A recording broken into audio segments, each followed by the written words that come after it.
everyone. My name is Veronica, and I am a member of PreMedCC, a student-led organization established in the fall of 2021.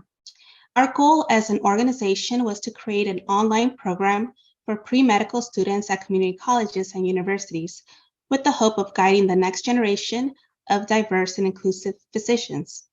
And while we advertise our organization for being for community college students, our events are open for anyone.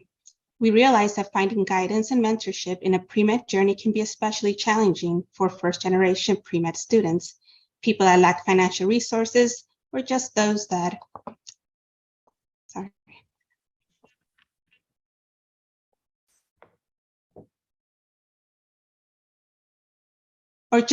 do not know people in the medical field.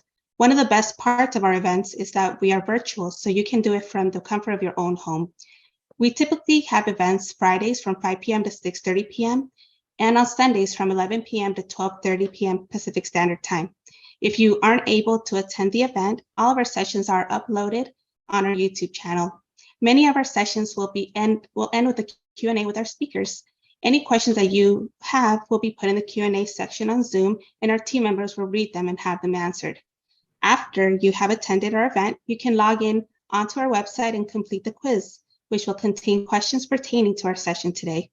If you score 70% or higher on the quiz, you'll be awarded a certificate to show that you attended our session today. If you want to stay connected with our upcoming events or want to tell a friend about PreMedCC, you can find us on Facebook, YouTube, Instagram, and TikTok at PreMedCC.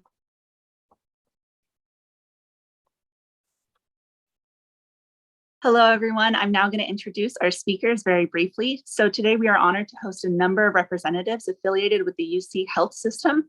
So joining us is Dr. Carrie Byington, the Executive Vice President of University of California Health and a Professor of Pediatrics at the University of California, San Francisco. Our other speakers from UC Health are Dr. Dina Shin McRae, the Interim Associate Vice President for Academic Health Sciences, and Ms. Dina Bullard, the Senior Director for Health Sciences and Workforce Innovation at the UC Office of the President. Joining us from UC Davis School of Medicine is Dr. Charlene Green, the Assistant Dean of Admissions, Outreach, and Diversity.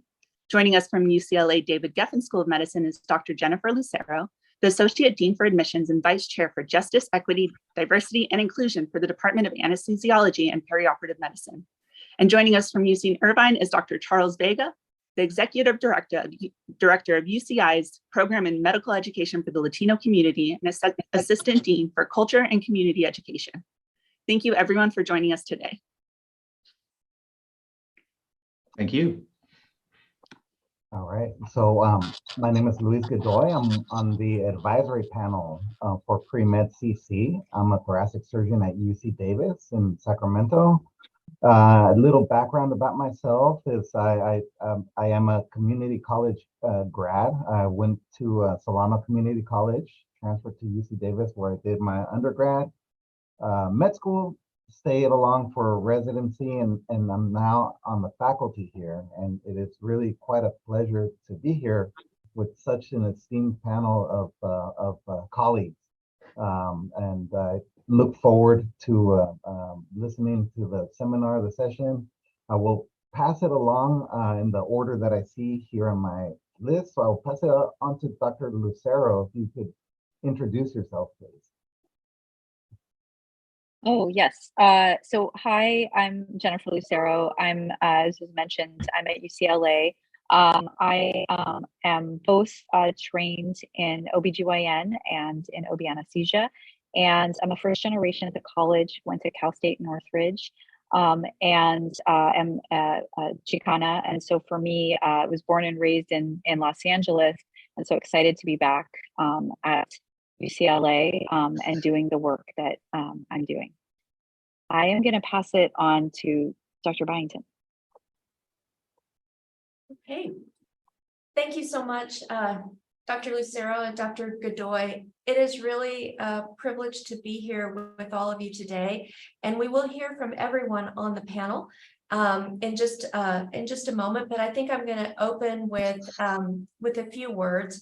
And at first, I want to thank PreMedCC for allowing me to come and for hosting these events to make the application process and the understanding of how we get into medical school more transparent and more available to everyone.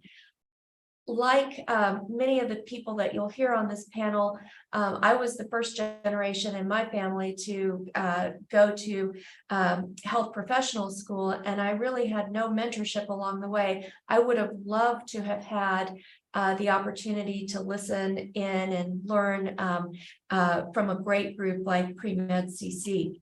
So, as you heard with my title, I'm the Executive Vice President of the University of California Health System. That is the largest academic health system in the United States. And when we say academic health system, it means that we have health professional schools like medical schools and nursing schools and pharmacy schools. And we actually have 20 of those across California, at the same time as we operate hospitals and take care of patients in hospitals and clinics throughout the state. It is an enormous responsibility and a privilege and an honor to serve in this role. But I think that one of the things I'd like to share with you is how unlikely it is for me to be in this role, and to talk a little bit about that journey. And I hope that some of the things that I talk about will help you see the importance of persistence and the importance of constantly battling imposter syndrome. Healthcare in the United States needs healthcare providers and especially physicians from every walk of life. And your experiences and the lenses by which you view life and health are so important to make connections with your patients. So I grew up in South Texas in a small community along the Texas-Mexico border. I am a Mexican-American woman. I grew up in a bilingual household where the vast majority of people in my family did not have a college education. Both my mother and father were the first to go to college, and they stressed how important it was to get an education and what a difference that made in their lives. My father was an engineer and my mother a teacher. But when I began to talk about becoming a doctor at age 4, no one really knew what to do with me. And I grew up in a very large extended household, and it was frequent that I would hear, "Mijita, girls don't like science," or "Hijita, girls can't be doctors." And so that imposter syndrome, really started very early because I didn't have any role models. I had never seen a woman doctor, but somehow I knew that that's what I wanted to do. And as my grandmother said, I'm a very hard-headed person, which I just take in the positive as persistent. And I became very persistent in my goals. But one of the things that I didn't do was reach out for help. It was very hard for me to tell people that I hoped to go to medical school, that I wanted to be a doctor. I was afraid that I would be judged as, not good enough. And so I kept that to myself a lot. And by doing so, I missed out on opportunities to find mentors, to have people to help me along the way. And so when I went to college, I just thought that I should get on with it as quickly as possible. I had taken AP courses in high school. And so I created what I now realize was just like almost an impossible freshman college schedule with physics and advanced biology and organic chemistry and all at once while being away from home. And so I did not do well in organic chemistry, and I got a D in that first semester of organic chemistry. And many people that I met, including my organic chemistry teacher, led me to believe that was the end of my med school dreams. But I was persistent, and so I retook the class. I selected a different teacher, which I think was smart. I retook the class, and I got an A in the first semester on the retake and on the second semester, my first time. And I was very determined to show any medical school board that I really did know organic chemistry. So I became an organic chemistry tutor. And then I took multiple additional classes in chemistry at community college during the summer, where I could afford to take extra classes. And so when it came time to have my medical school interview, I was really able to show them that I had had a failure early on, but that I persisted in really learning the subject. And in fact, tutoring organic chemistry was one of the ways that I paid for college. So I think showing, turning a bad experience or a bad outcome into something positive is one way to show medical school interviewers your persistence. And then when I did get into medical school, though, I still definitely had to deal with imposter syndrome and not feeling that I belonged or that I was like my classmates.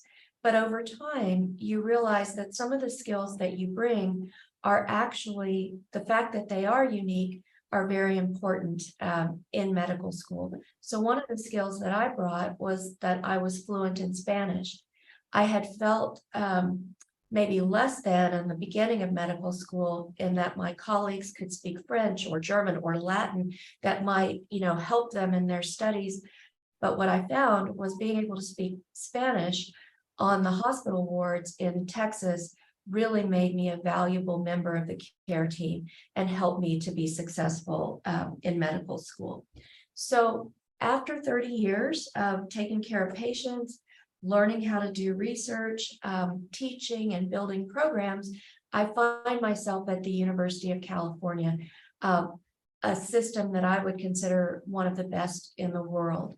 And I think all of you have those opportunities as well.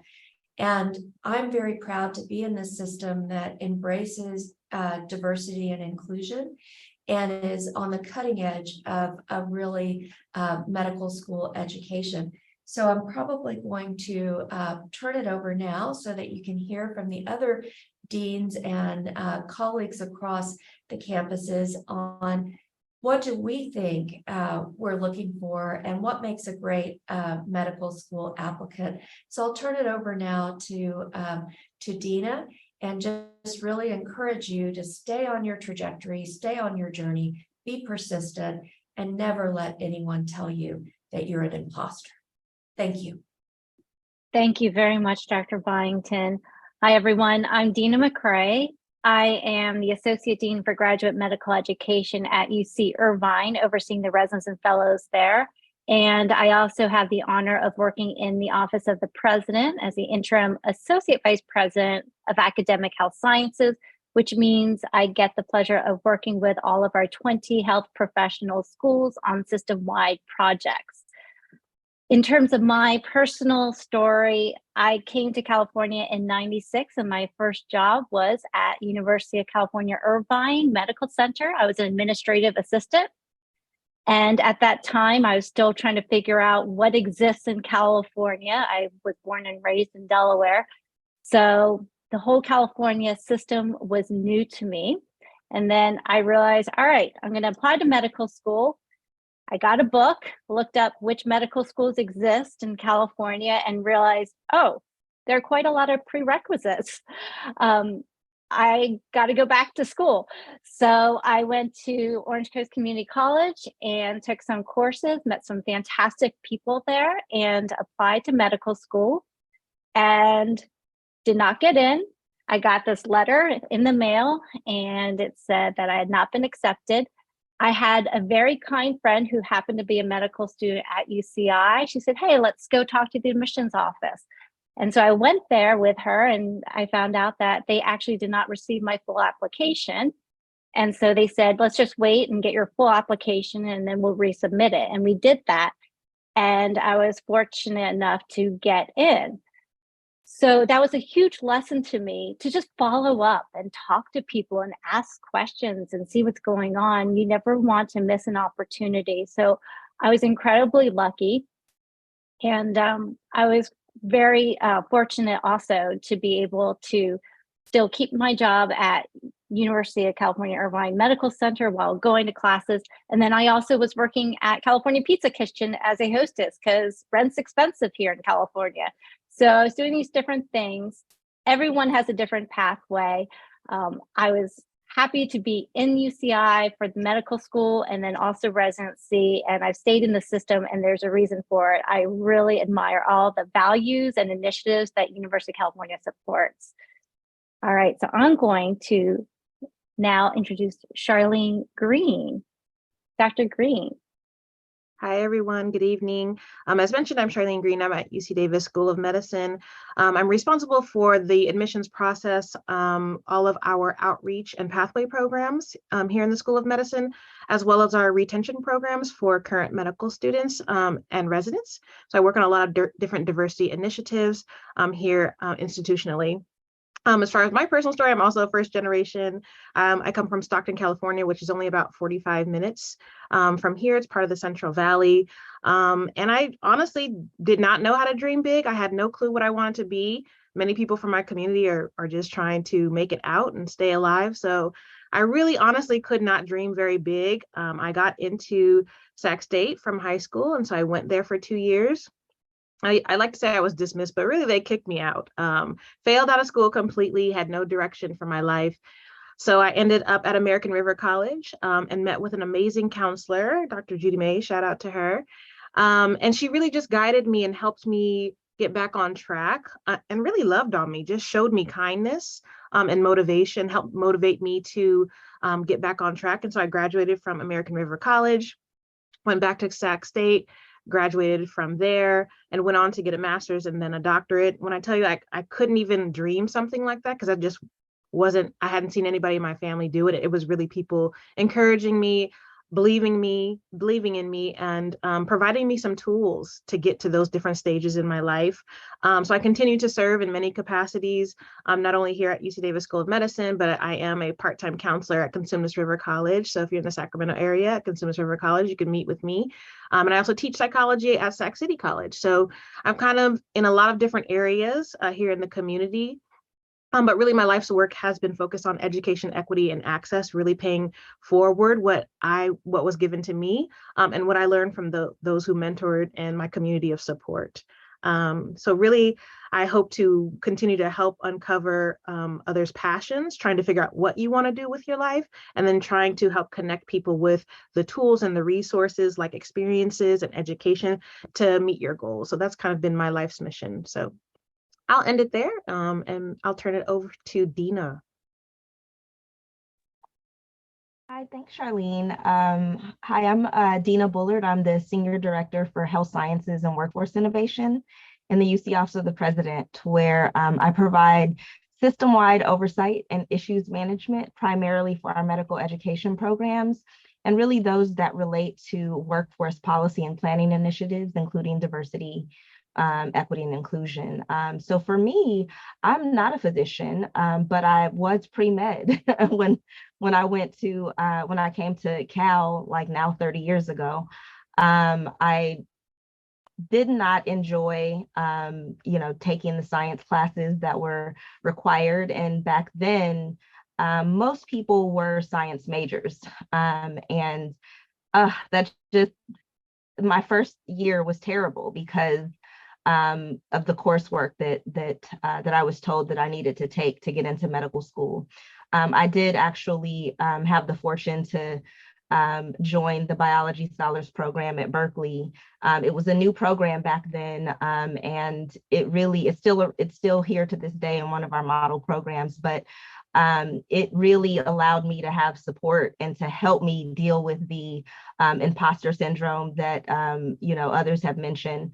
I was actually the first in my entire family to go to college, and when I came to Berkeley, I really didn't know what the prestige was around Berkeley. I just knew that I'd heard of Berkeley before.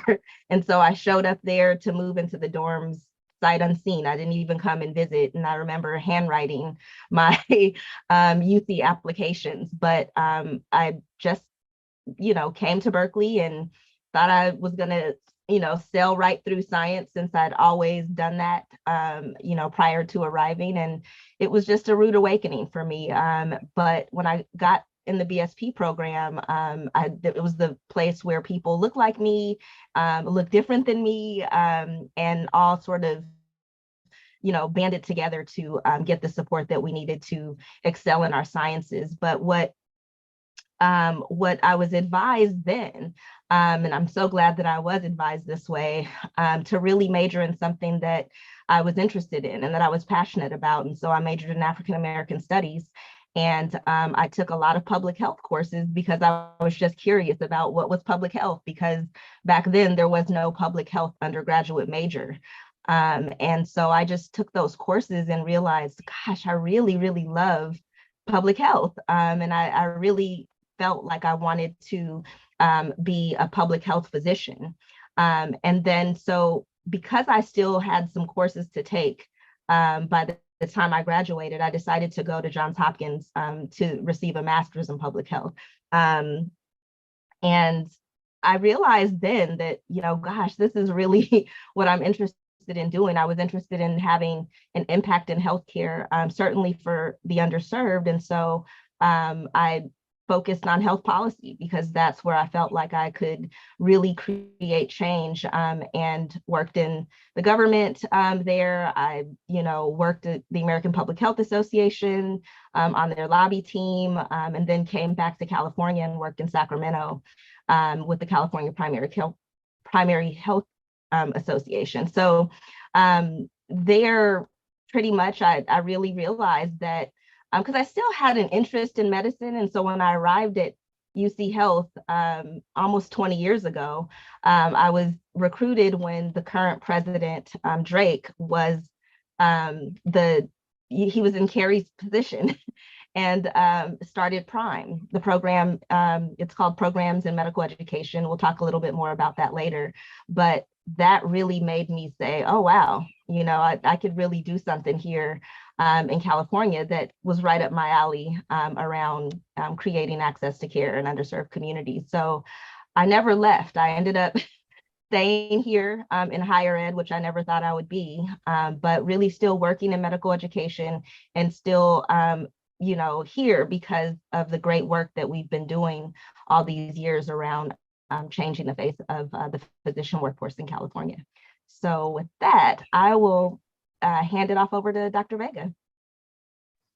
Oh, thank you very much. And just thanks for everybody for sharing these stories. They really are inspirational and hopefully they're resonating with the group today. It's hard to be the last to try to finish them up, but the themes I'm getting are just the amount of resilience that's required and the persistence and the feelings that are very natural of feeling like an imposter, that you don't necessarily belong here. And just like all of you, I think I tended to focus more on like what I don't have and the things that I don't know where to go and I'm not sure what I'm doing. And other people seem more sure and more able. And, so maybe I just don't belong.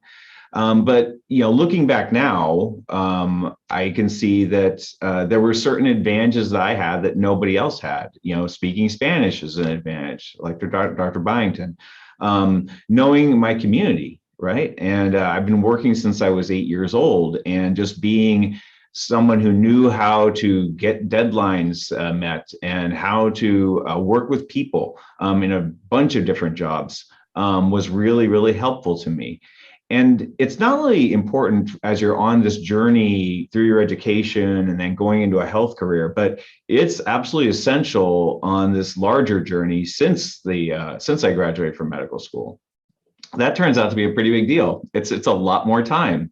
And you never stop learning, you never stop growing. At least I hope you do. I think that's one of the best wishes that I can confer. And I hope you all have these wonderful, fruitful careers where you help people and you really make a difference. I'm a family physician. I work in the biggest safety net clinic here in Orange County. I've done that now for 26 years. And today was actually a really hard day because I had 2 of my patients pass away in the last 2 days. So it's been really hard, but I reflect on their lives and, you know, the good things that have happened and the things they were able to achieve despite having, again, lots of barriers, poverty, lack of access to good care, and talking to their families, you know, and reflecting on that together has really meant a lot. And so I, you know, by patient at a time, and working in the University of California, so we can have exponential effects in terms of the way we provide good care for people and really look out for the public good and prevent not just treating disease, but preventing in the first place. That has helped, I think, a lot of people over time, and I'm very proud of that. But also, it's really helped me grow as a person too. It's such a privilege and an honor to be in that position, and I feel just so supported by the university in doing so. And that's why, you know, I am very, very interested and invested in giving this back to y'all as students, and I just can't wait to see you come to our campuses and shine and continue to grow and learn, and then make that difference you want to be. Thank you very much, Dr. Vega. All right, we're going to go into a number of items to try to help and support you as you figure out this process in terms of applying to medical school. So we're going to do an overview of what the University of California system offers, as well as some requirements, recommendations, and tips. Also, we recognize that there are a lot of myths floating around out there, so we want to make sure that you understand what the truth is and that there are many ways to get into medical school. And then we also want to give you some concrete resources. And these slides will be shared in the future, so you don't have to worry about taking notes. You can just sit back and relax. So as Dr. Byington had mentioned earlier, we have 6 academic health centers, 20 health professional schools, and we are the largest health science instructional program in the nation. And we also have a Global Health Institute, which in itself would be a whole nother presentation. If you have a moment, definitely Google Global Health Institute at University of California. It is an astounding program. So in terms of UC Health, we are dedicated to making sure that there's access to high quality care for everyone. We want to knock down those barriers and make sure that we're providing care to all populations throughout our state. And so we are pursuing our tripartite mission in terms of promoting research, high quality clinical care, as well as education through our 20 health professional schools. We have nursing, dentistry, medicine, optometry, pharmacy, public health, and veterinary medicine. And you can see all the campuses that are represented there. So in terms of the different schools, so we train more than 3,200 medical students at its 6 schools of medicine, and we have approximately 5,500 residents and fellows. So the medical students and residents together make up about 2/3 of all of our UC Health Science trainees. And I think you've heard here that University of California wants to make sure that there's equal access to all opportunities, that we remove barriers, and we want to make sure that there are clear pathways and a lot of support in place to make sure that our talented students, trainees, and faculty continue to advance. We strongly believe that we can only achieve academic excellence when there is a plurality of backgrounds, experiences, ideas, and perspectives. And our medical schools really have done an outstanding job of promoting diversity, as you can see here in terms of the rankings, but we continue to strive to improve. This is a look at the first year positions this year at each of the schools. And we had 825 first year students come in, and 40% of them identified with races that are underrepresented in medicine.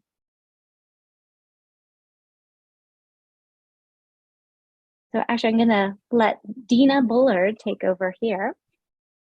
So we believe that diversity, equity, and inclusion, or what we also call DEI, is essential to fulfilling the university's mission and to achieving health equity for all. And part of that involves training the workforce of the future, which really should reflect the rich diversity of California. And although we're not there yet, getting there is a major priority for the university. We've been working on these issues for many years and have achieved some success, but we're looking to take that to the next level. And so the diversity officers at all of our health professional schools have been working to implement the recommendations from a recent report called Disrupting the Status Quo, which you can see there on the slide. That report is available on our UCOP website.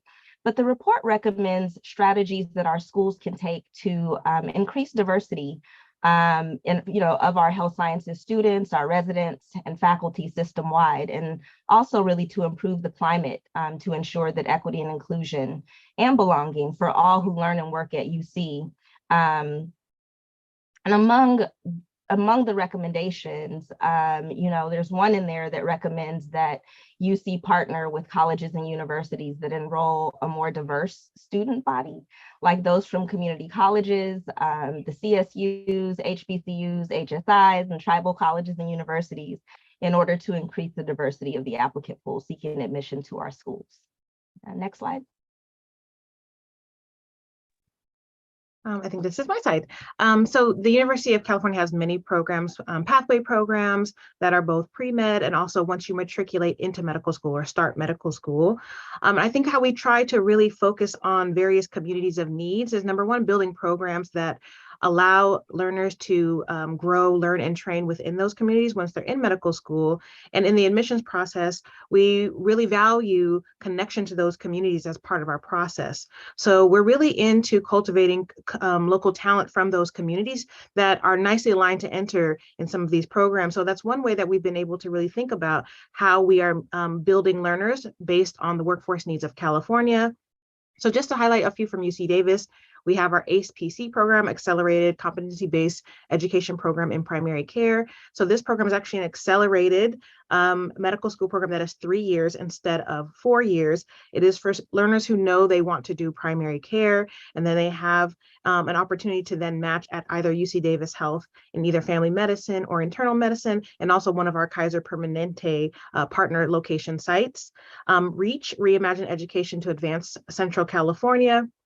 Health is focused on the Northern Central Valley, so Stockton, where I'm from, Galt, Modesto, the Merced area. Those areas have a lot of health disparities. And so again, we're wanting to cultivate learners who care about those communities and allow them opportunities to have clinical experiences in those spaces for their whole 3rd year. Teach MS, Transform Education, Community Health for Medical Students. That's our urban underserved pathway program. So those who really want to focus on urban communities, many of the rotations are actually done about 1.5 miles from our medical school and health center here in Sacramento, California. And then Compadre, California-Oregon Medical Partnership to address disparities in rural education and health.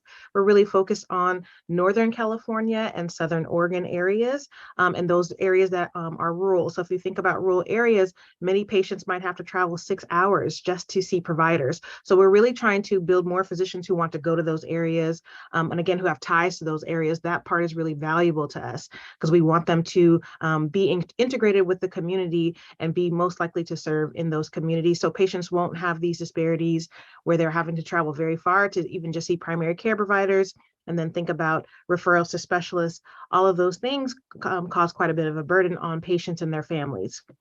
And then again, I mentioned undergraduate programs and pre-medical programs. Two of the programs we have, for example, the Medical School Preparatory Enhancement Program. That's a program for students who are in their junior or senior year, and it gives basically a seminar every Friday, and we talk about the application process and help with personal statement, professional identity formation, connecting you with current medical students and faculty, and then we also provide the MCAT prep material and a stipend while you are doing MCAT study time. So that way, all you have to do is focus on the MCAT during that time. And that's part of the MCAT Preparatory Scholarship Program as well. So I'll stop there, just highlighting a few programs that we have at Davis, but throughout the UC, we have many similar programs really focused on supporting the students who need extra tools and resources. Okay, I think I'm going to talk about the UCLA program. So we have, we just started actually, is a pre-health guidance center, and we've just launched that. And that's really for students that are looking at different pre-health programs and would like to get guidance from us about the different programs and pathways that we have. We have a couple different pathway programs. We have a reapplication program, which actually many of the UC's consortium were part of this group at all of the campuses, the medical schools. And that's a particular program of students who were unsuccessful with their first application. They can do a year program with us, and we have a lot of different components to that program to help you successfully apply the second time around. We also have our UCLA Drew Summer Health Professional Education Program, and that is a grant-funded pathway program for someone who's in their first 2 years, so community college, first 2 years of a four-year university. You do this program in the summer, 6 weeks. It's a grant through the Robert Wood Johnson's and AAMC, and it has a academic enrichment program, and we have developed a longitudinal mentorship program for the students that are at that program. And then we have our prep program.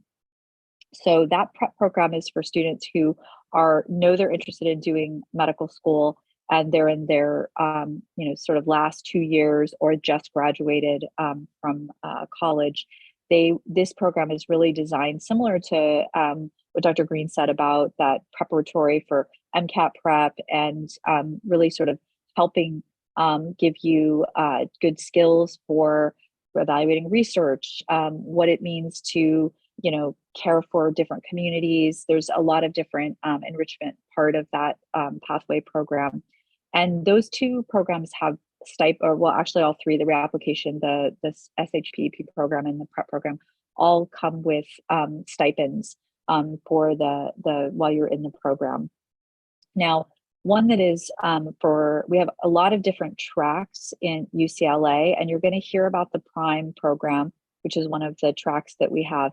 But what we have, which is unique at UCLA, is we have the UCLA Drew Medical Education Program, and that's another track for students that are interested in working with the urban underserved communities. We have that medical education program. When you apply to medical school, you can apply to one of the 4 tracks that we have, or a couple of those tracks. And so that is one of them. And then you're going to hear about in a moment some of the PRIME programs that we have across the UC campus.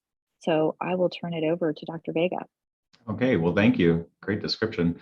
So at UC Irvine, we similarly have a pre-health advisement program. And so that's really focused for our UCI students. There are resources that are available to students no matter where you're coming from. And so that's really nice because it's really geared towards that undergraduate level.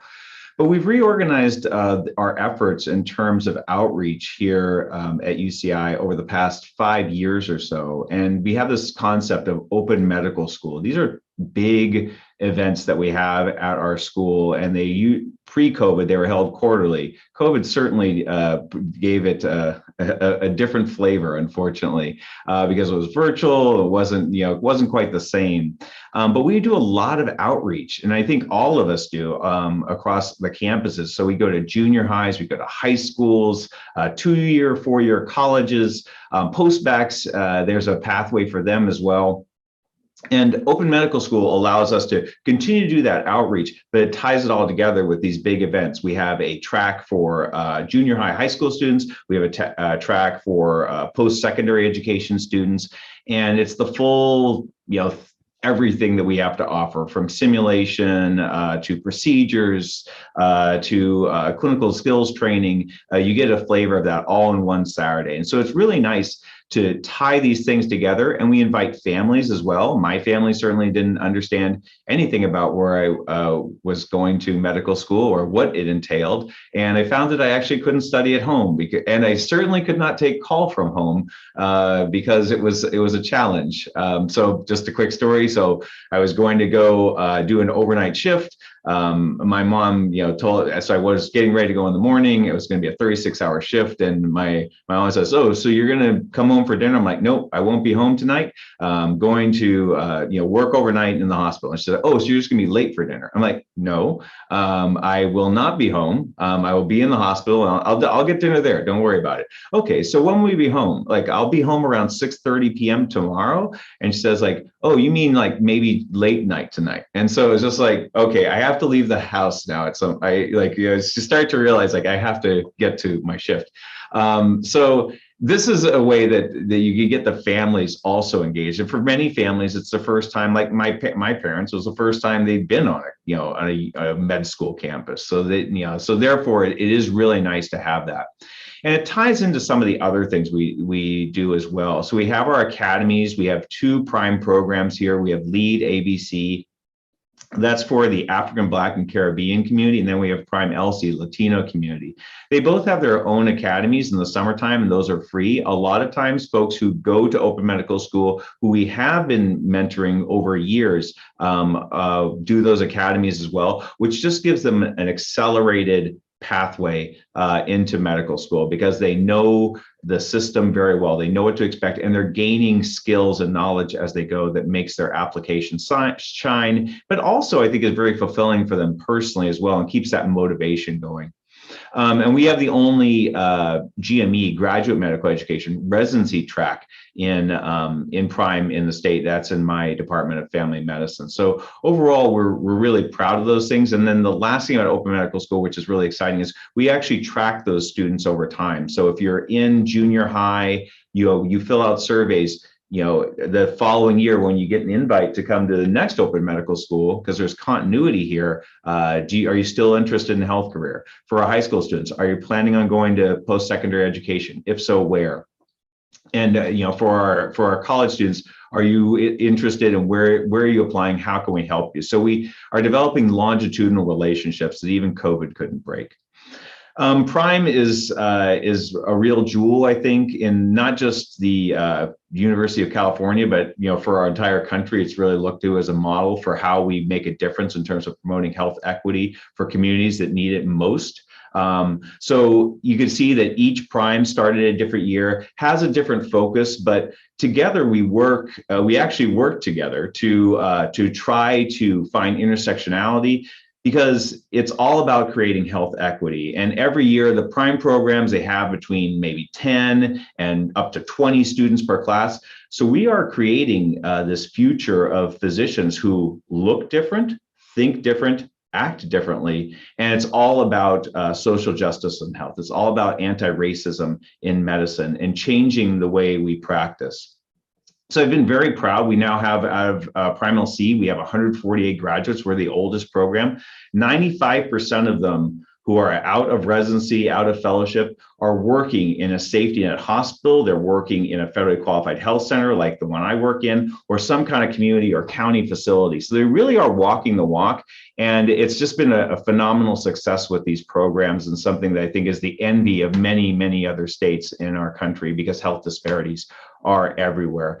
The students take on extra training in addition to their regular medical school training, guided towards rural medicine, urban medicine, health equity, especially at the border, et cetera. But there is so much that's shared between them. And the thing that's most shared is the spirit towards social justice and a camaraderie, as you can see here with this is our current Prime MS2 class, that just can't be beat. And just having these like-minded colleagues, they may have different skill sets and various interests, but they are really dedicated to promoting this new vision of healthcare. And that in itself is a great thing to have in your medical school training program.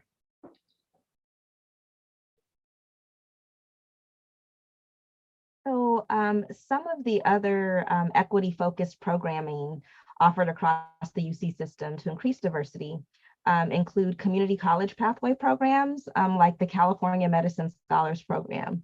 And these programs have recently been launched through partnerships that some of our medical schools have with community colleges in their regions. And the 4 CMSP programs are at UC Davis, UC Riverside, UC San Diego, and UCSF Fresno. And I'm going to turn to Charlene and ask if you want to share a little about the program at Davis.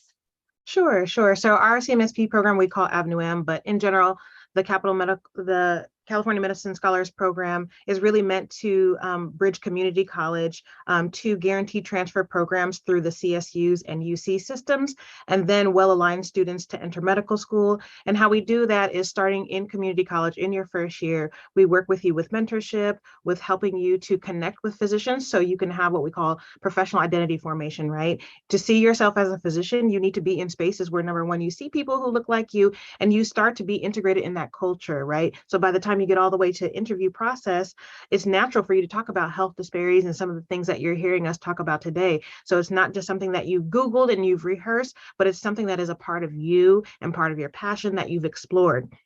So we start that early on. There's a paid internship program during your first summer. There are workshops about transferring with current medical students and other health professions. With faculty, you get a one-on-one mentor in many of our programs.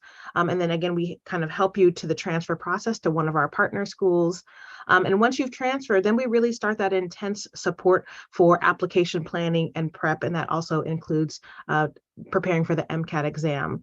So although you don't get a guaranteed admissions in medical school, we've again selected you intentionally based on your mission alignment to the programs we want you to enter in medical school. And then we're preparing so you have the most optimal application for our processes. So for us, just to give you a picture statistically, we get about this year we had about 8,200 applications. We sent, and what we accept is about less than 2% of that, right? So we really want our community college students to be part of that 2% at our respective medical schools. So we want to make sure you have all the tools, resources, encouragement, and confidence to get to medical school when the time comes. So that's just an overview. And I'll definitely drop the links in the chat so you can check it out. Thank you so much, Dr. Green. All right, so this slide shows the California medical schools. There has been a big increase in the number of medical schools over the years. And if you want to get more information on any of these schools, I highly recommend that you go to the Association of American Medical Colleges website, and they have a particular section where it goes over each of the medical schools' admission requirements. And we were going to include a link to that website at the end. So again, don't worry about it. We will share all of these slides so you will have all the important resources. So there's a supposed timeline to college. So this is just to give you some ideas, and I think there's a slide coming up which we should put now. That there's very different pathways. I think you've already heard that there's no one singular path. Oh, that's okay. It's just the one with the forest. Okay. Yeah, it's just a nice analogy, but thank you. Okay. No, we can stick with this one. Okay. Yeah. Because honestly, like some of my colleagues, I think the idea of the forest is like, oh, it's kind of, it's exciting and it's new, and you don't know what's around the corner. In my forest, it was, in my undergrad times, there was a lot of darkness. I think I fell several times. I got bit by a snake. Squirrels attacked me. It's challenging at times, but a few things, and I'm just gonna not read this. I'm just gonna do a couple high-level things that I think are important. As somebody who sits on admissions committee here at UCI and runs the PreMedCC admissions committee, I think you have to learn your gears. And one of the most critical things you can learn, early in your career and while you're in school, while you're in healthcare professional school, is learning when you can kind of push it and you can take on those extra responsibilities, and you could start a club and you could do the research. And times when it's like, gosh, things are really challenging right now. I should just focus on academics. I should focus on my family. I should focus on my wellness. And that's because I think the habits that you learn, and the more you learn about yourself during that time, that's going to be something that keeps serving you well for many, many years to come. But you really do want to focus on, on doing well in school is something I think, especially when you're thinking about entering health profession school, that is very, very important. We do look to that. if you do suffer a particular problem, a deficit, the occasional bad grade, I definitely got some. You've already heard some stories to that same effect. You can overcome that. You overcome that with resilience. And we'll talk about your application and holistically how it looks. But do think about filling up your time too. Because I am very interested in students who show that resilience, who come from disadvantaged backgrounds, who are underrepresented in medicine, and particularly have that reflection of ongoing community commitment. If you are working 30 hours a week, though, can you join 16 different clubs and do 6 publications? Believe it or not, there are students who do that, but I recognize, and I think we all recognize, in that holistic admission process, that's not going to be possible for you. But you do want to be able to fill your time, and if there's a challenge for you, you want to be honest. And then the last thing I would say is, when you do find as you're exploring things, not everything is going to work out for you, but try to find something that you really do enjoy, and it really speaks to you, and that you find that you've got a good pathway forward in, and just keep following that string. Keep pulling on that string and grow from being somebody who's just participating to a leader. And now you're doing something where you're expanding the project, and maybe you're applying for funding. Boy, that stuff, 1, it looks really good. 2, it's an incredible experience, because I'll just close with the fact that it only takes about 6 or 8 steps before you become a real leader nationally or even internationally in something. I've seen this with some of my colleagues, brighter, more dedicated, outstanding colleagues than myself. But it really is amazing, because they found that string, they followed it, they got a few lucky breaks. They also recognized, hey, this is a lucky break. I'm going to push it and take advantage of this as much as I can. And they were lucky that they could. And man, it really worked out. So I think that's my advice for the college timeline. And I'm happy to hear any other input from my esteemed colleagues tonight. Or we can just move on.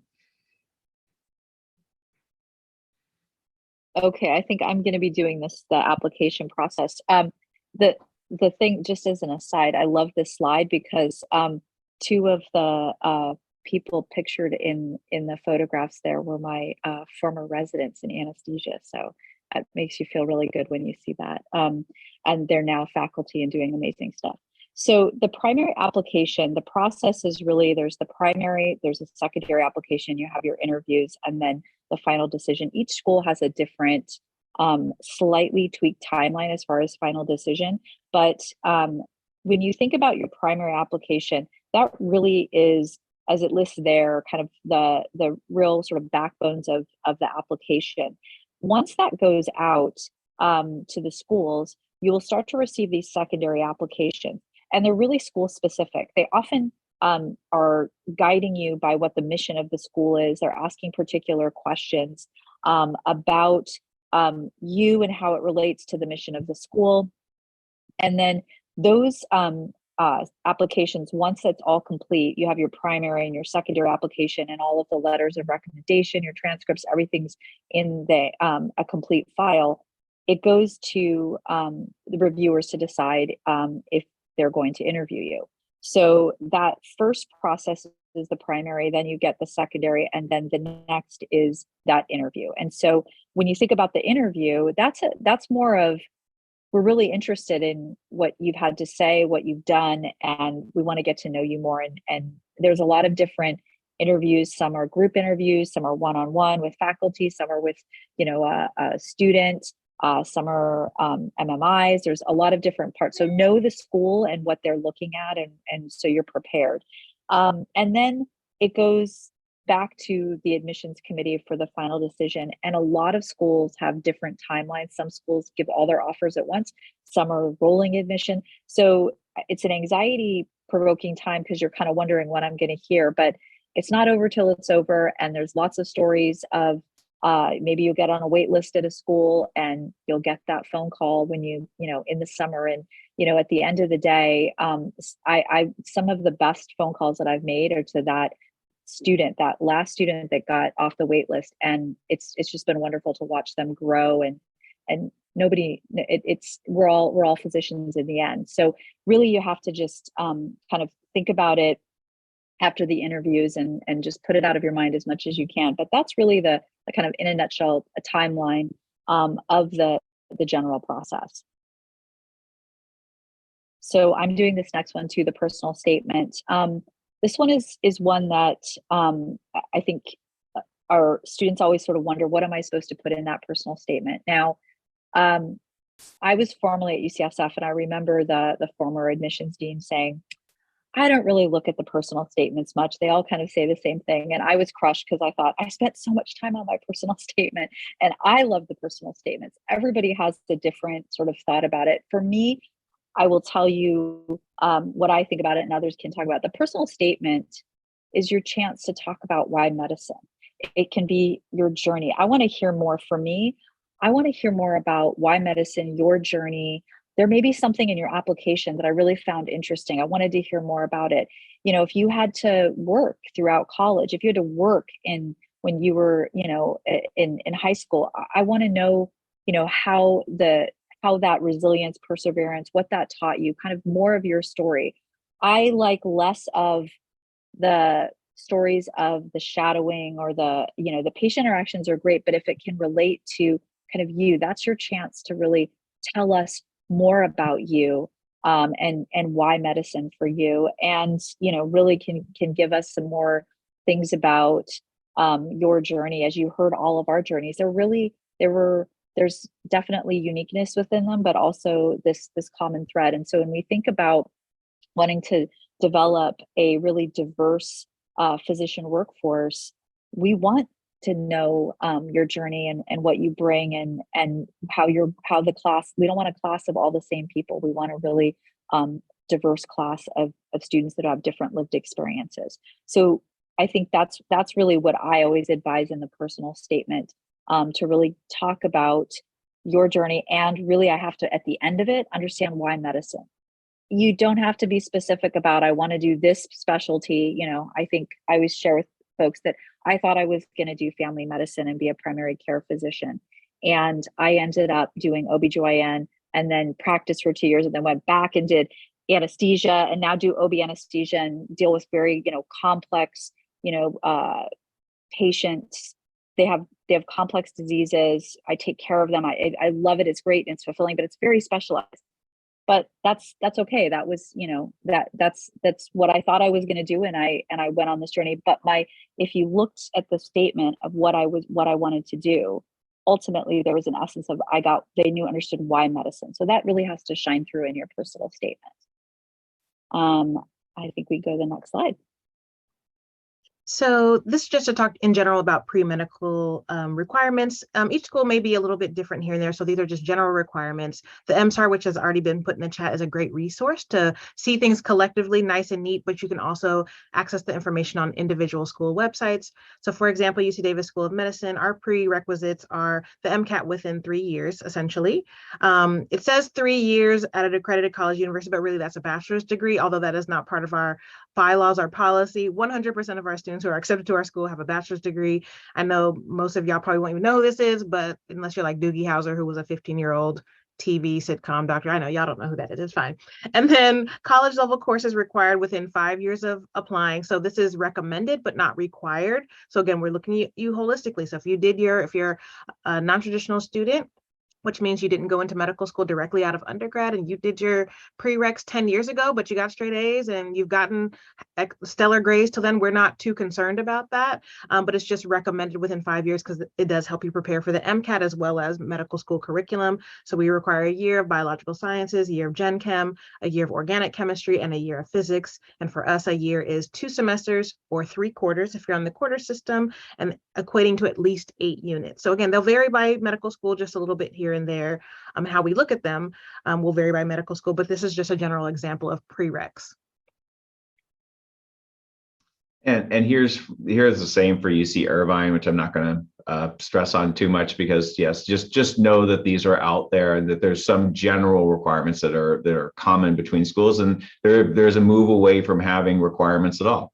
But in terms of making competitive applicant, again, just to speak broadly. I think you want to, the other thing which I definitely could have used some work on when I was in undergrad was packaging yourself and promoting yourself. This is when you're getting your application together, it's time to, one, reflect and be honest and come from the heart. But also you really want that application and the way it's written in your activities that you're writing about to be reflected in your personal statement. And then when you go for your interview, that's also going to be along the same lines. You're not reiterating and just saying the same thing over and over again, using the same stories, and never cut and paste from one essay to another. That's always a bad idea in the same application. But I think you do want to kind of have a work on your brand. What is your brand? And then the key element from Dr. Lucero's slide a few slides ago was you really want not just one person, have as many mentors as you can review that application, because there's a lot of great advice out there, and just getting a fresh set of eyes, you're going to spend so much time with the thing. It's going to feel like you're swimming in it, and it's hard to know what's good and what's not anymore. Get some objective advice, and then yeah, tune it up, and it'll look great. Clinical experiences, this is something that I certainly also remember trying to find clinical experiences. Working in a free clinic is something I did, and that was outstanding. I think the key is just hustle, hustle, hustle. Just knock on doors, try, ask, and hopefully you'll find some opportunities. I also think it's great now. We see so many students who come in and who have a background being a medical assistant. For especially in family medicine, if you get some experience, if you spend a year as a medical assistant, you will come in with advanced skills when you're in medical school. Being an EMT, being a scribe, all those things are great ways to get in. But I respect that when you don't know any physicians, nurses, pharmacists, etc., it can be challenging. So get what you can, and then again, just work. If you have the integrity and if you've got a great attitude, you're willing to play a role on the team and be there and really help them out. Good things happen from that. More opportunities can happen, and so I wish that for all of you. But it don't take it personally. Keep knocking on those doors. Along the same lines, here's just a few recommendations and tips. If you get nothing else from this slide, do not do this process alone. Applying to medical school is not like, okay, I'm going to sit down this weekend and do it. It's not what it looks like. The application process itself is probably like 8 to 10 months. And really preparing for this journey, you're really documenting your path to medicine. So it starts right now, wherever you are. And again, as I mentioned, it takes some years to get through really solidifying kind of like what your journey looks like and who you are and how you're going to bring that into your application. So make sure you're keeping documentation of all of your activities on a Google Doc where you can find and access it, and keep track of the timeline that you're setting for yourself.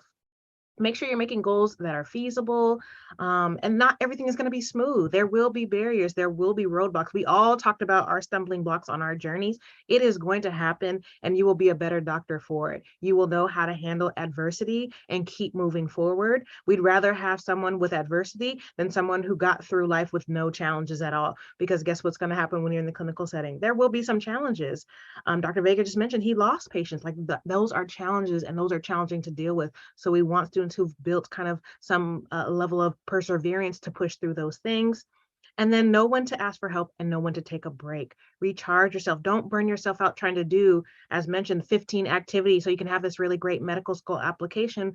Well, that's going to probably turn you off from medicine, or that's not going to be meaningful because you're spread way too thin, so you're not getting what you need from that experience.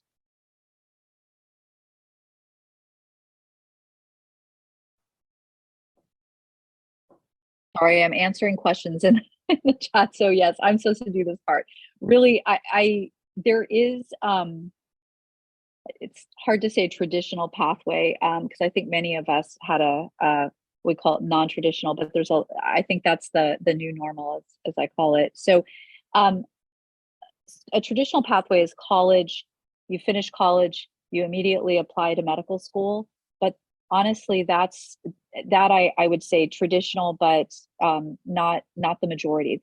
People have different pathways, and I think there was, the idea of the forest there. We all had different pathways, yes. And so the thing is, if we can go back to that slide for a second, once you go to medical school, your path is pretty set. You may do an additional degree, you may spend an additional year doing research, but generally that next step is you do residency, and then you can decide if you want to do a fellowship.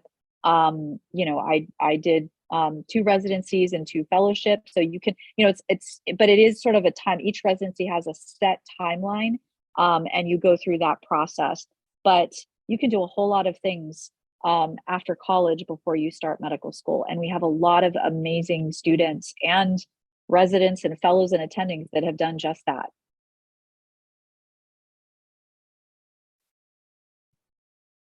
Along the lines of what Dr. Lucero said, you should apply to medical school when you're ready to apply to medical school, not when your peers around you are applying, because I think a lot of students get pressure that everybody's going to like beat me to it, or why am I not ready yet? So make sure you're doing it when you're ready. And how you know when you're ready is, again, you're engaging other people. Don't do this process alone. When people who work with people who get into medical school say that this is good, you're ready to put that application forward, that's when you're ready. So really quickly, let's talk about some myth busters related to community college. I get asked these very similar questions quite a bit, being a community college counselor. So number one, you should take a science intense course load in community college to prove you can handle harder material. So as a community college counselor and as somebody who works in medical school admissions, I give the opposite advice. While you're at community college, I recommend you take it slow. You need to get command of the foundation of the information. Once you transfer, you can do all that science intense stuff and show your academic rigor. But you need the foundation in chem, in OChem, in biology, and in calculus. Like, you need that foundation, and you need to understand it because it's only going to get more complicated. So I highly recommend you actually take your time in community college. It's okay if it takes 3 or 4 years before you're able to transfer to your 4-year and finish out your coursework and be ready to apply. Community college requirements do not count for medical school admission. So for those who are going to do their prerequisites postgraduate, so post after they finish their bachelor's degree, that's completely fine.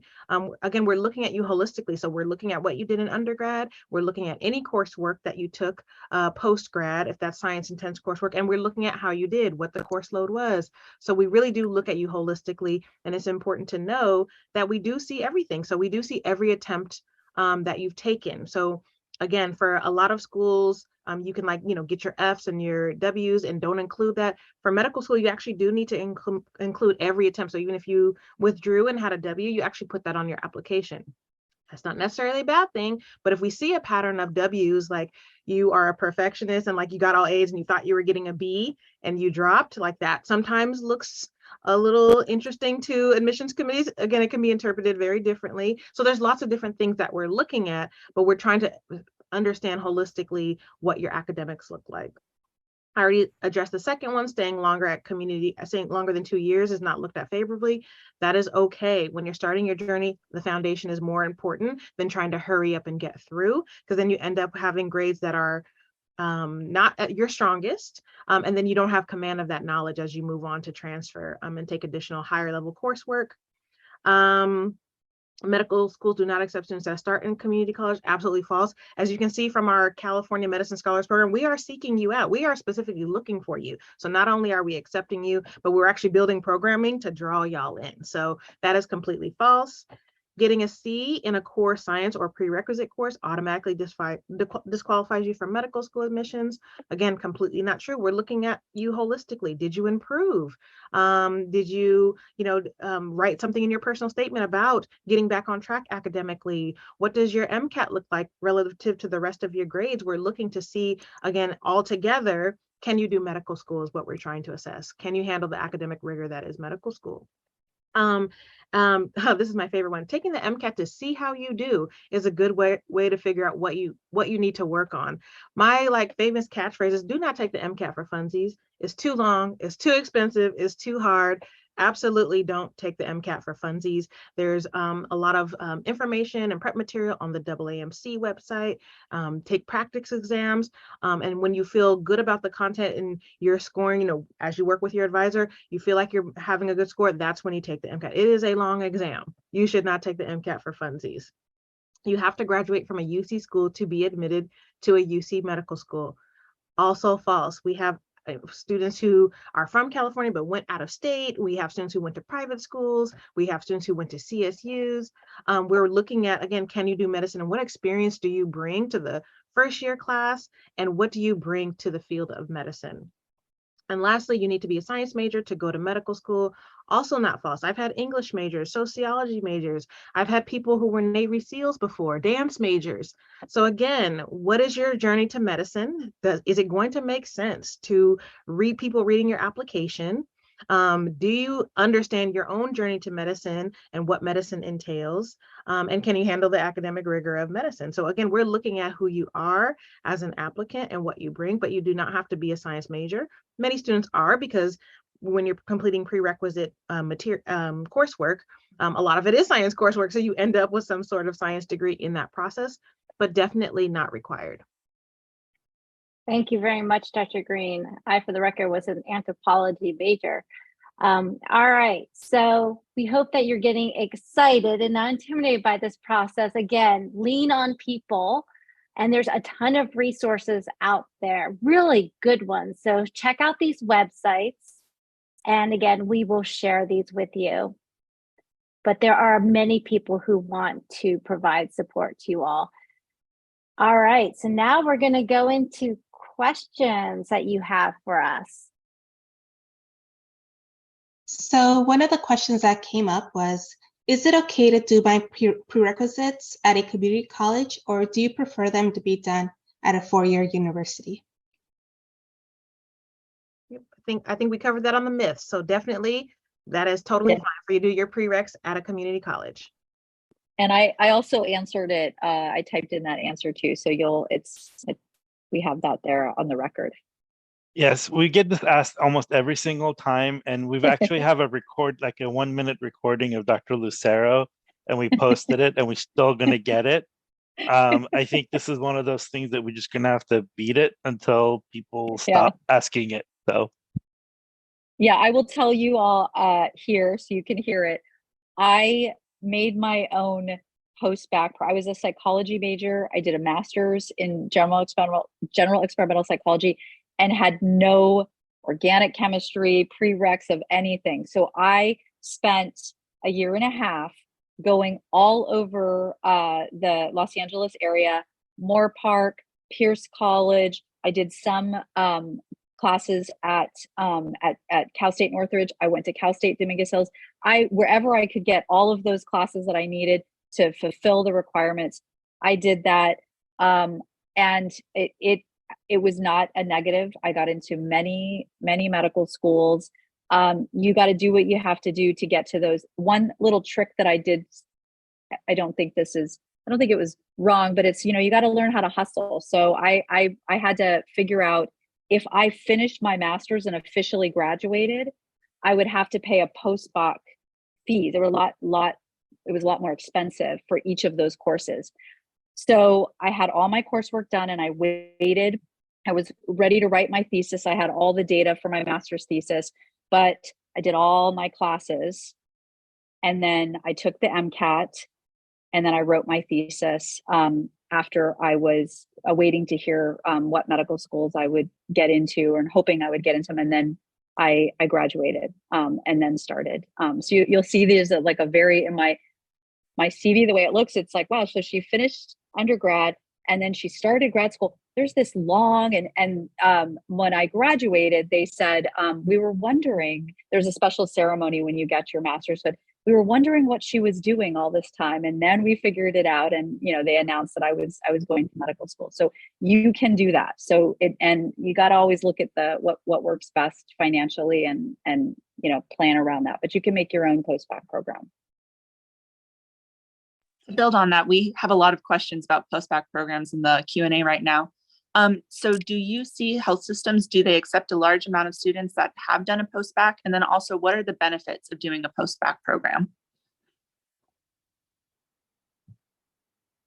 I can start if you all want. Okay. So for us, if you think about, like, again, there's a do-it-yourself post-bac, which Dr. Lucero discussed, right? Doing it at a community college. Some people do it at what we call a college of continuing education. And then there's a formal post-bac program, which is typically, programs are different, but typically a year-long science intensive program where you get you're in a cohort, you have some, support from faculty, usually a staff coordinator, things like that. And it's really, for us, the closest thing to medical school that's not medical school. So I would say, particularly in California, we really trust our post-bac programs because they're our colleagues. We know them. UC Davis is actually the central admin office for the UC Post-bac Consortium. So we're very connected to post-bac programs. And again, we know the quality of preparation that students are getting in those programs. So for us, it is recommended, or pretty much almost required, that you get at least a 3.7 to a 4.0 in the post-bac program. Because what you're really saying is whatever happened before, that's the old me. The new me is this focused student that when I have the proper support, when I don't work, when I don't have to, provide support to, again, many of our students are working to take care of families and stuff. And so a lot of post-bac programs don't allow that. We really want you to just focus on academics. So it is an investment in yourself. But we really look at that and say, okay, they can do medical school. They've been able to showcase they can handle this intensive coursework, do well, and they also are getting exposure to professionals in healthcare already. So it really is a plus for us when we see the improvement in the post-bac. It really says to us that they're probably good to go for medical school. And I don't know if colleagues want to add anything. I think it's great. That's a perfect answer. And I would just add that it gives you a confidence because you can do this and show you can do this. And also you get contacts that get to know you and your story and how hard you work and how much you believe in yourself and you believe in the difference you can make. That's invaluable.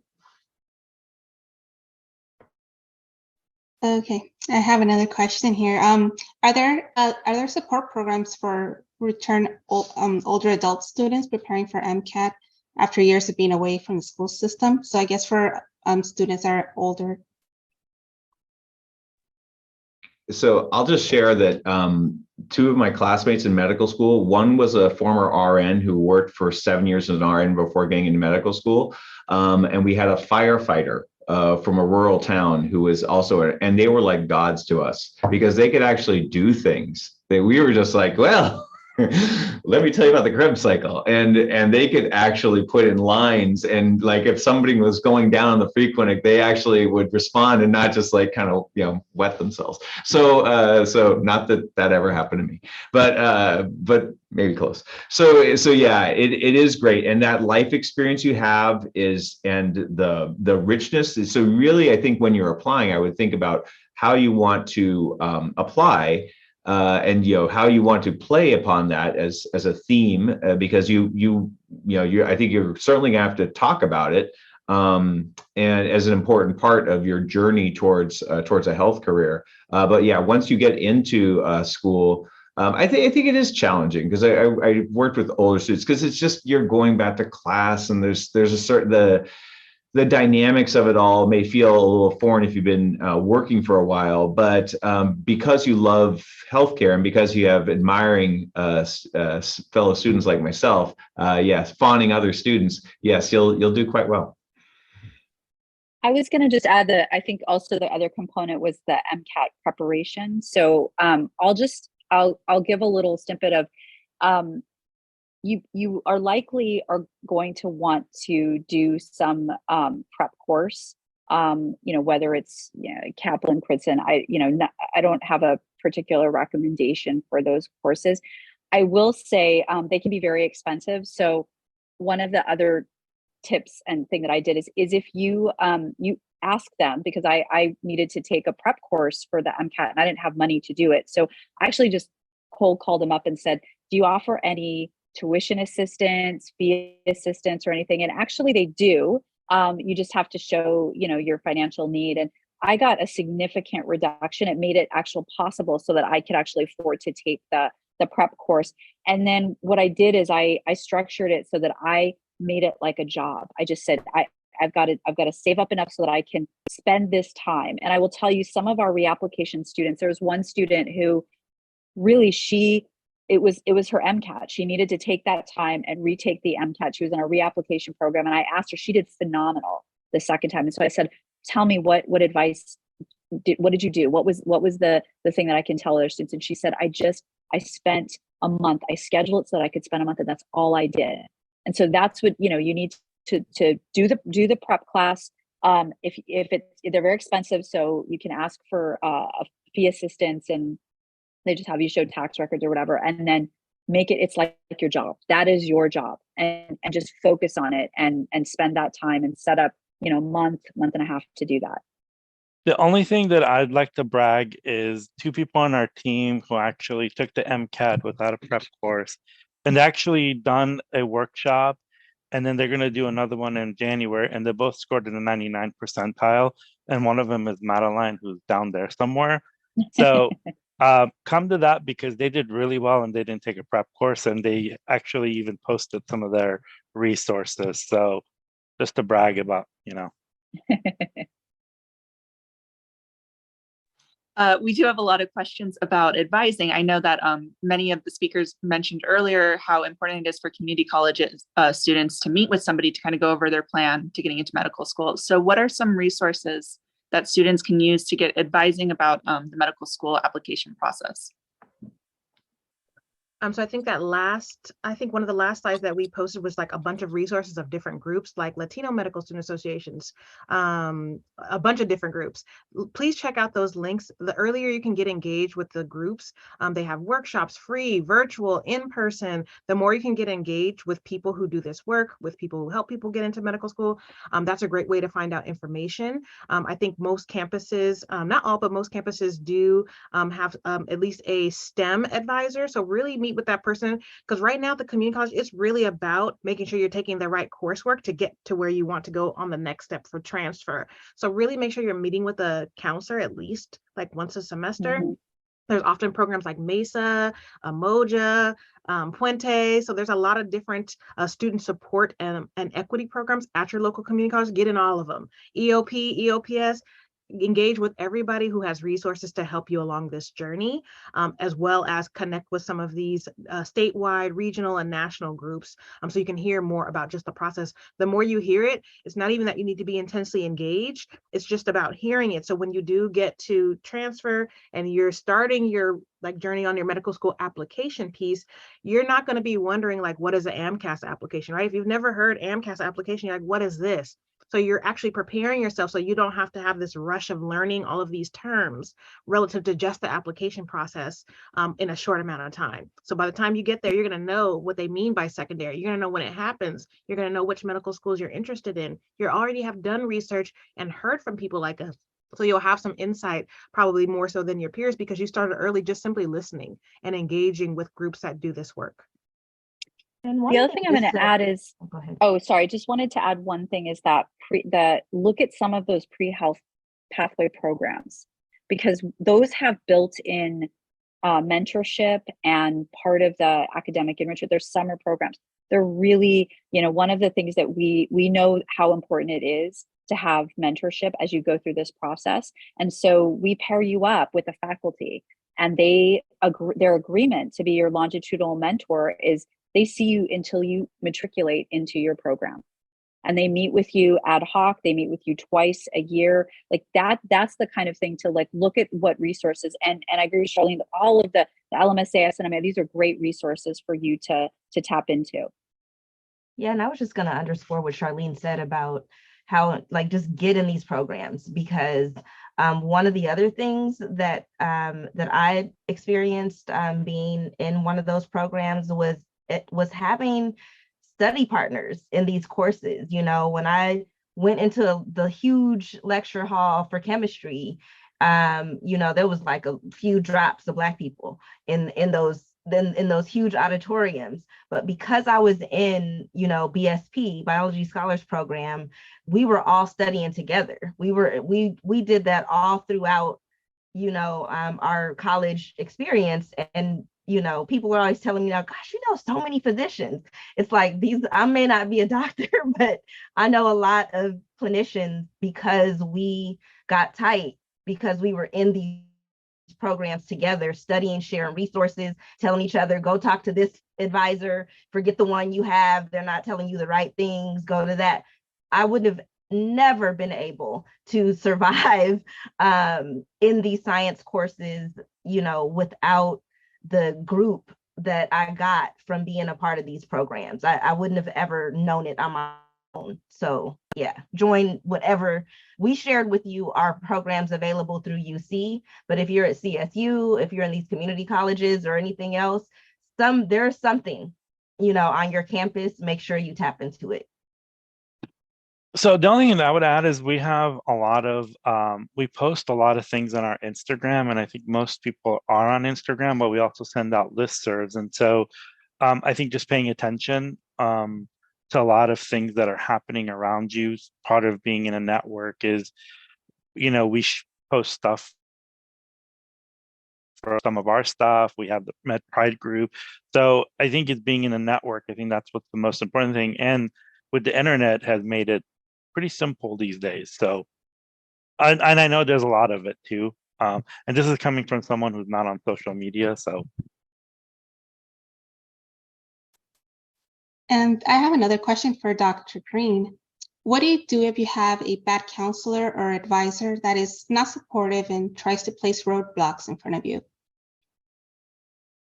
Yeah, I think that was definitely my story. I had some great mentors and counselors, but I also had some not so good ones. So I think number one is I think you need to recognize that everyone's a human being, and not everybody's going to believe in you. And that's okay, but you need to find your people. I think, as Dina was mentioning, find your community, get engaged with these programs where this is people's work. People who work in some of these education equity programs, it's because that's what they love to do.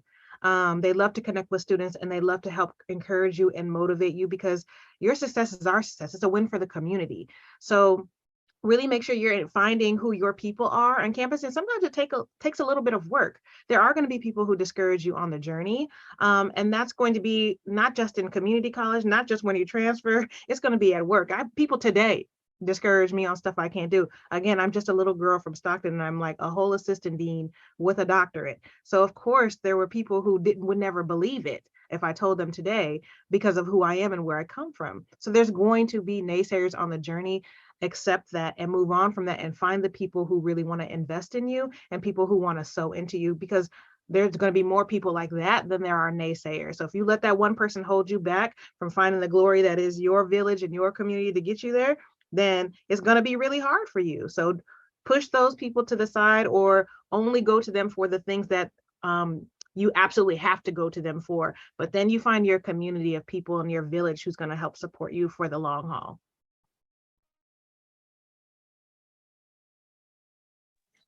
We have a lot of questions about students asking about minimum GPAs accepted and just worrying about having low GPAs. So what advice would you give to the students that may be applying with a lower GPA?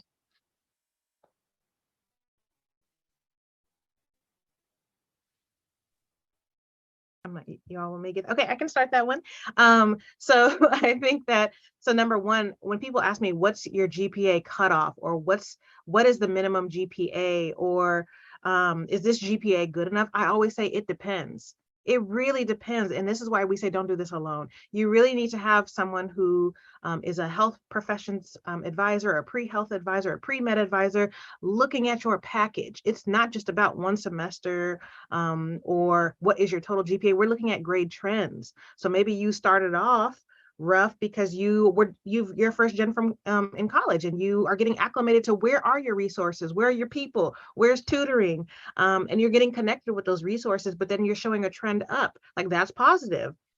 So again, we're looking at a multitude of different things when we talk about GPA, but what we're really looking at is like your academic package or your academic summary. We want to see all of it, and then we want to ourselves come up with some conclusion regarding, are you able to handle academic rigor? So when people say, Charlene, should I do a post-bac program, or should I take more science classes, or this, I'm always saying it depends. Like, let's look at it together and see what the actual like whole picture is, not just the number. And I think Dr. Lucero wanted to add something as well. Yeah, I was gonna absolutely agree. I think it absolutely depends, and everybody's story is different. And I can't, when you look at the MSAR, the one thing is MSAR has a lot of information, but when they're giving those scores, students sometimes just get so worried because they think, oh, I don't have that. It really depends.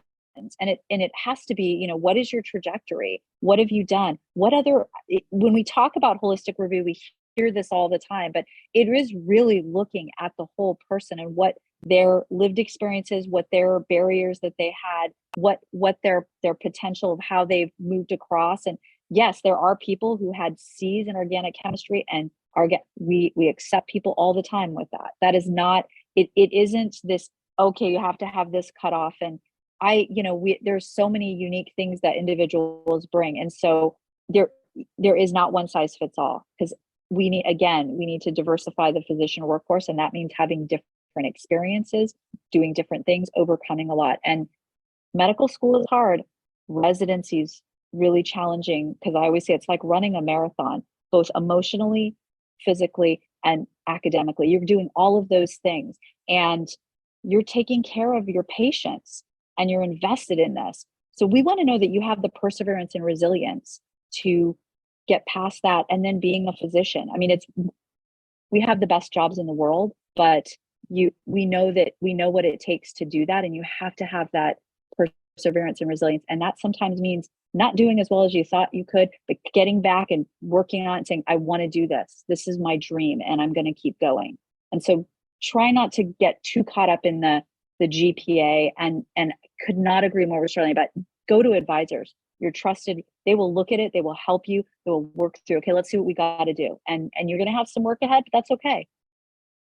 And the only thing is I would add is if anybody says a C, Dr. Byington said that she got a D. I got a D. I got a D in organic chemistry.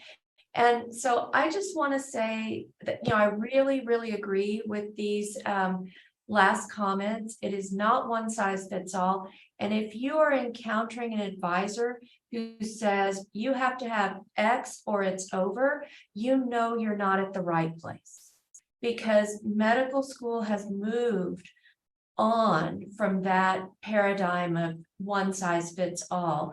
And so if you're getting people who say that, it just means you have to look a little bit harder and again find another group to help mentor you or advise you, because those are answers that are incorrect. Just like we teach people in medical school, we never say always or never with our patients. And we don't do that with our students either. Well, thank you very much. I think that was a perfect way to end, and it was an honor to be among you all. So thank you. Thank you so much. And we hope to see all of you again in the future. Thank you again. Take care. Thanks. Take care. Bye, everyone. Thank you. Bye. Bye. Bye.